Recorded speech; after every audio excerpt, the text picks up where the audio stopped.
Bonjour à tous, nous sommes mardi 17 mars 2020, il est 1h30 et je entame ce deuxième journal de bord. Du coup hier on a eu l'allocution du président qui nous a mis donc en confinement, même si c'est vrai que comme beaucoup s'indignent un petit peu, il n'a pas dit textuellement le mot confinement. Le ministre de l'Intérieur, M. Castaner, s'en est chargé ainsi que d'autres groupements et factions politiques. Mais c'est bien le cas. Je vous mettrai en description la rediffusion si vous ne l'avez pas vue, j'en doute, mais au cas où, si vous voulez la voir. Et on va parler un peu des points forts, des points faibles, de ce qui s'est passé, quoi. Avant toute chose, donc, deuxième jour pour l'instant, toujours pas de changement, hein. C'est, pour moi en tout cas, c'est pratiquement du pareil au même, mis à part que je suis pas tout seul puisque y a du monde qui télétravaille. Donc, l'allocution du président. Il a donc déclaré qu'on était fortement incité, de manière obligatoire, hein, de toute façon, à rester chez soi sous peine d'une amende, donc d'abord de 38, puis après de 135 euros, il me semble finalement, avec des contrôles, donc avec 100 000 forces de police et de sécurité qui sont déployées sur le territoire pour faire ces contrôles. Si c'est juste pour des valeurs de contrôle, je doute que ce soit suffisant parce que même nous dans les campagnes par exemple, ça m'étonnerait qu'on croise du monde, je vous dirai si je vois. Mais peut-être que au revers de l'Italie ou quoi, peut-être que des drones auraient peut-être été bien, juste pour voir, au moins en fait survoler, voir s'il y a du monde dans les rues. Les gens n'ont pas compris, apparemment, puisque moi il y avait du monde partout encore. Je suis allé jeter un œil. Et puis j'ai regardé un peu sur les réseaux du côté de chez moi et il y a du monde partout. Donc à moins que ce soit tous ceux qui disaient c'est une grippe, c'est pas grave, et qui du coup n'avaient absolument rien prévu et qui maintenant paniquent. Mais pour l'instant ça n'a pas changé grand chose. J'ai vu aussi sur bon nombre de réseaux, et je le déplore tellement, un grand nombre de personnes d'une stupidité affligeante disant qu'on nous empêchait de vivre, que ça devrait, qu'on nous privait de nos droits et machin. Et les amis, vous savez que nos grands-parents, ils avaient des couvre-feux parce que c'était la guerre au sens propre du terme, c'est-à-dire que les gens se faisaient tirer dessus. Nous, on nous demande de rester à la maison. Allô, vous réfléchissez un petit peu à ce que vous dites. Et puis les trois quarts des gens qui disent ça, c'est ceux qui vivent sur le dos des autres et qui foutent rien de toute façon de leur vie, quoi. Il y a un moment, faut arrêter. Vous savez qu'il y a plein de gens qui, eux, n'ont pas le droit, qui doivent travailler et qui aimeraient rester chez eux. Parce que eux, en plus, soit ils font des boulots qui sont en plus inutiles en ce moment, soit tout simplement des boulots qui peuvent être à risque. Donc, par respect pour eux, arrêtez de faire ça, quoi. Moi, je vois ce matin, puisque je suis fumeur, beaucoup le savent, j'ai contacté parce qu'il y a quelques jours, j'ai fait une commande euh, auprès du service de e-cigarettes que je consomme pour savoir si il fallait que je me prépare autrement parce que est-ce qu'ils allaient continuer à livrer tout ça. Donc j'ai eu un monsieur qui m'a dit que non, c'est bon, on allait être livré, qu'ils n'arrêtaient pas de travailler, ils avaient pris leurs précautions et que mis à part si la poste ou le gouvernement fait d'autres choses, on continue à être livré. Et bien voilà, et bien j'ai dit merci. J'ai dit merci à ce monsieur qui n'a pas eu le choix, qui n'a pas le choix d'aller travailler et qui va m'aider à pouvoir supporter un peu ce confinement par le biais de par le biais de mes vapotes par exemple pour ça. Mais c'est pareil pour les gens qui travaillent dans les zones comme Cdiscount ou quoi et qui vont continuer à nous livrer. Pareil pour les gens qui vont approvisionner les magasins. Pareil pour les pompiers. Pareil pour les médecins, pour les infirmières, les aides-soignants. Enfin, il y a un moment, il faut se calmer, quoi. C'est n'importe quoi. Je veux dire, on est quand même en France. On est un pays de liberté, d'accord. Mais n'oubliez pas que notre liberté s'arrête là où celle des autres commence. Et là, aujourd'hui, notre liberté, elle s'arrête à notre maison et elle s'arrête à 1,50 m quand on est en société. Parce qu'il faut se protéger mutuellement. Donc, je suis désolé, mais agir autrement, c'est de la stupidité. Ensuite, euh, les mesures de confinement sont celles qu'elles sont. Il faut se munir d'une attestation pour se déplacer. Donc, attestation faite ou par nous ou par les employeurs pour ceux qui doivent aller travailler. Attestation sur l'honneur rédigée pour nous pour aller faire nos courses. Attestation pour aller faire nos activités physiques, comme notre jogging par exemple, ou autre, c'est important de le mentionner. Beaucoup de gens pensent que c'est que pour des mesures exceptionnelles, que pour faire un jogging on peut... Non, il vous faut quand même l'attestation sur vous, c'est important.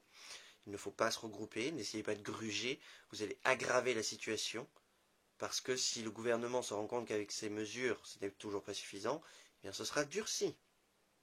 Et on ne pourra rien y faire. Donc ça, premier point. Ensuite, aujourd'hui, on a eu 1000 cas de recensés de plus, et on a presque une centaine de morts, je crois. J'ai pas les chiffres exacts en tête, mais je vous mettrai en description les endroits où vous pourrez trouver tous ces renseignements, ainsi que la fameuse carte, même si elle n'est pas tout à fait à jour. Mais il faut penser que la situation est quand même grave. Je vais vous parler de nos voisins les Italiens. Hier, je suis allé regarder la fameuse carte. Et hier, j'ai vu que les Italiens avaient un nombre de morts impressionnant, alors qu'ils ont pris des mesures plus drastiques que nous et plus rapidement que nous. Je rappelle qu'en France, des lits d'urgence, il n'y en a que 5000. Et nous avons déjà plus de 6000 contaminations. Alors si on en a d'autres et qu'on a d'autres cas graves, on va vite les saturer. Il n'y aura plus de place. Mais plus de place pour rien. C'est-à-dire que autant il n'y aura plus de place pour la personne qui est atteinte du Covid-19 et qui est en détresse respiratoire, autant on n'aura plus de place pour la bonne femme de tous les jours qui a eu une merde dans sa vie et qui a besoin d'aller à l'hôpital, ou pour votre père ou votre mère qui a besoin d'une greffe du cœur, ou autre. Il n'y aura pas de place et pas de temps. Les médecins seront obligés de choisir qui doit vivre ou mourir. Je ne sais pas si vous vous rendez compte, ça c'est horrible. Donc il y a un moment, il faut réfléchir. Pas de panique, restez chez vous, c'est pas compliqué, c'est pas non plus la misère. Ne pensez pas qu'il y aura plus rien à manger. Justement, grâce au confinement, pendant cette période de crise, les magasins pourront être réapprovisionnés plus facilement. Vous téléchargez votre attestation, vous allez faire vos courses en respectant la distance de sécurité. Tout se passera bien. La seule chose qui peut mal se passer, c'est nous qui la causerions.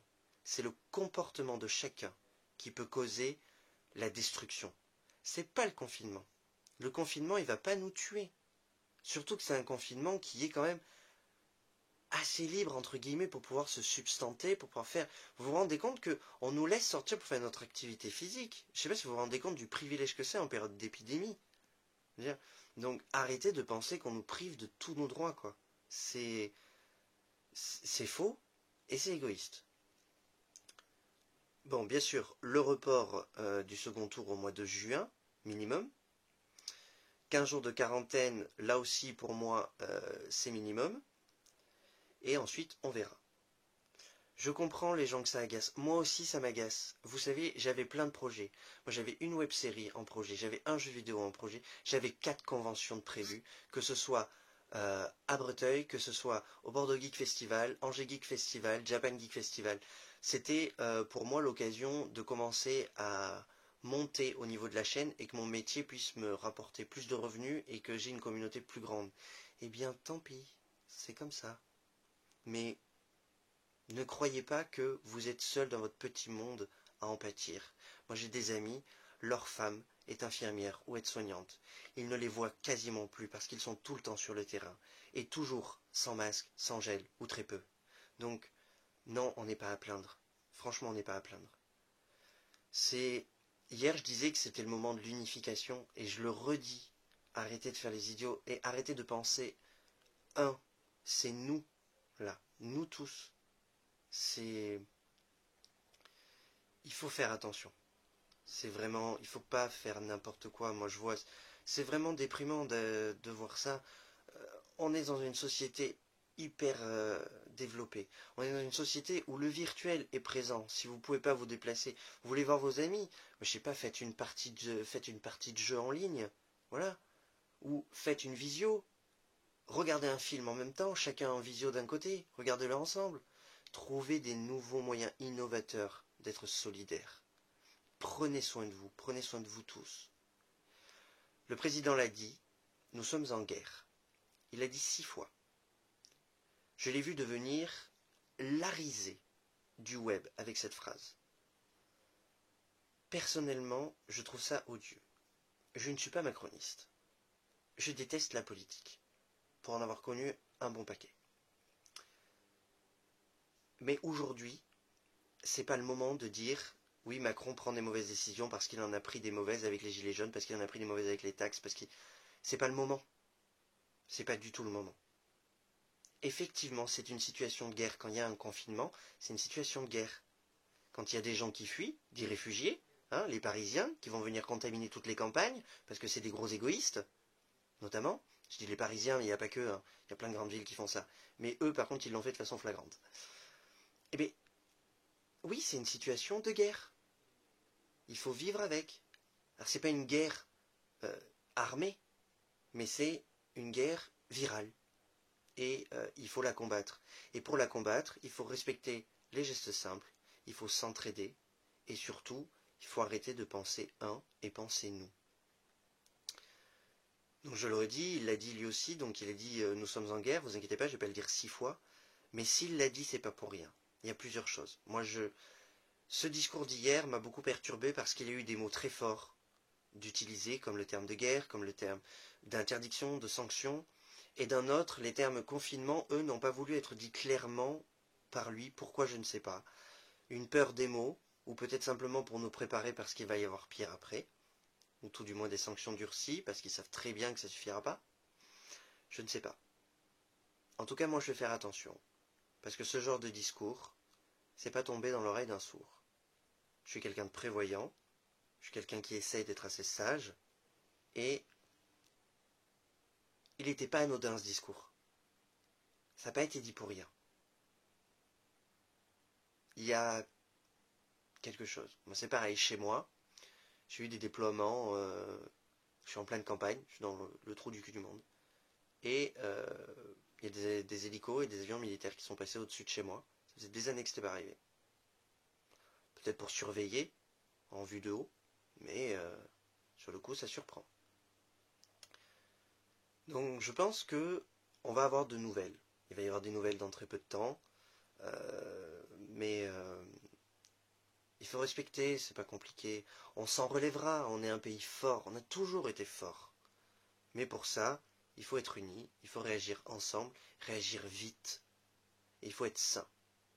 Donc, je le redis, et je le dirai à chaque vidéo, pas d'embrassade. On a du gel hydroalcoolique, on s'en sert. On n'a pas de gel, on utilise du savon. On se lave les mains plusieurs fois par jour. On prend soin de nos aînés, sans les toucher, et si on peut même, sans les voir. Et on se serre les coudes. On est toujours là. La prod est là aussi pour vous. Le virtuel existe. Chez nous, il fonctionne très bien en France. Servez-vous-en. Si vous êtes capable de me regarder, c'est que vous êtes capable de faire un appel visio. C'est pas compliqué. Si vous êtes capable de me regarder, ça veut dire que vous êtes capable de faire d'autres choses sur Internet. Donc, prenez ce temps à bon escient. Et aimez-vous les uns les autres, même si c'est de loin. C'était la prod, en ce deuxième jour de confinement. À bientôt.